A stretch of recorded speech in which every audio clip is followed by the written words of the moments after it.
വിശുദ്ധ വിർജീനിയയുടെ ജീവചരിത്രത്തിൻ്റെ 2ാമത്തെ എപ്പിസോഡിലേക്ക് എല്ലാവർക്കും സ്വാഗതം. ഈ കഥയുടെ 1ാം ഭാഗം കാണാൻ വിട്ടുപോയിട്ടുള്ളവർക്കായി അതിൻ്റെ ലിങ്ക് താഴെ ഡിസ്ക്രിപ്ഷൻ ബോക്സിൽ നൽകിയിട്ടുണ്ട്. അത് കണ്ടതിന് ശേഷം ഇത് കാണുകയാണെങ്കിൽ കഥ കൂടുതൽ വ്യക്തമായി മനസ്സിലാക്കാൻ സാധിക്കും. അനാഥത്വം.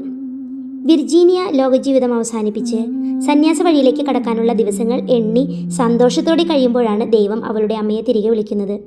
പിന്നീട് പിതാവ് ജോർജോ ചെന്തൂരിയോണെ 3ാമതും വിവാഹിതനായതോടെ ആ പെൺകുട്ടി തൻ്റെ ആഗ്രഹങ്ങളും സങ്കടങ്ങളും ഉള്ളിലൊതുക്കി പൂർണ്ണമായും ഒറ്റപ്പെട്ടു. അതിനിടയിൽ പിതാവിൻ്റെ നിർദ്ദേശപ്രകാരം അവിടുത്തെ വേലക്കാരികൾ അവളുടെ മനസ്സിലേക്ക് വിവാഹകാര്യം നിരന്തരം കുത്തിവെക്കാൻ ശ്രമിച്ചുകൊണ്ടിരുന്നു. പ്രഭു കുടുംബത്തിലെ പെൺകുട്ടികൾക്ക് സ്വന്തമായി ഒരിഷ്ടമോ അനിഷ്ടമോ ഇല്ല. പിതാവിൻ്റെ തീരുമാനമാണ് അവരുടെയും തീരുമാനം.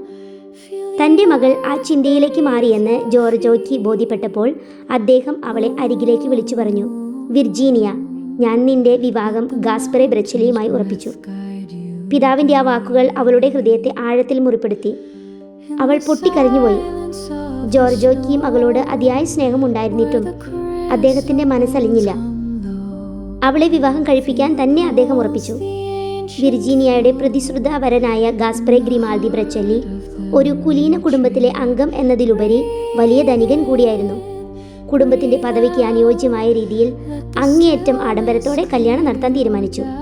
ദൂരദേശങ്ങളിൽ നിന്ന് സ്വർണവും രത്നങ്ങളും വില പിടിപ്പുള്ള പട്ടുതുണികളും എത്തിക്കാൻ തുടങ്ങി.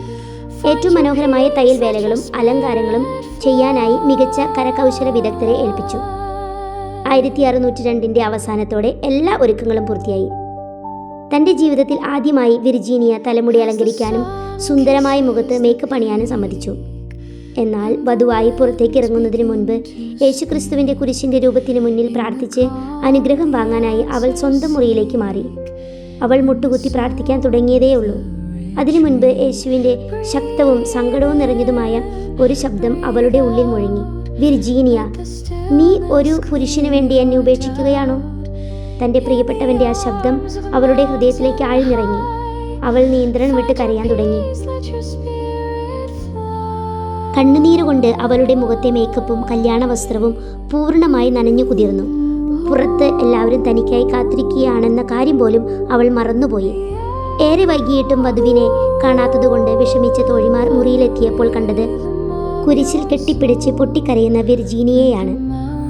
എന്താണ് ഇത്ര വലിയ സങ്കടമെന്ന് ചോദിച്ചപ്പോൾ അവൾ മറുപടി നൽകി, ദൈവത്തെ ഉപേക്ഷിച്ച് ഒരു മനുഷ്യൻ്റെ കൂടെ പോകേണ്ടി വരുന്നതോർത്താണ് ഞാൻ കരയുന്നത്. അവളുടെ വളർത്തമ്മയുടെ സഹോദരിയായ ജെറോനിമ അവളെ ആശ്വസിപ്പിക്കാൻ ശ്രമിച്ചു. വിവാഹം എന്നത് യേശുക്രിസ്തു സ്ഥാപിച്ച ഒരു വിശുദ്ധമായ കുദാശയാണെന്ന് അവർ അവളെ പറഞ്ഞ് മനസ്സിലാക്കാൻ നോക്കി. ഒടുവിൽ തണുത്ത വെള്ളത്തിൽ മുക്കിയ തുവാലകൾ കൊണ്ട് അവർ അവളുടെ മുഖം തുടച്ചു. അതോടെ അവളുടെ മുഖത്തുണ്ടായിരുന്ന മേക്കപ്പും ചായങ്ങളും എല്ലാം മാഞ്ഞുപോയി. അവളുടെ യഥാർത്ഥ മുഖവും ആത്മീയമായ ആത്മാവും മാത്രം അവിടെ അവശേഷിച്ചു.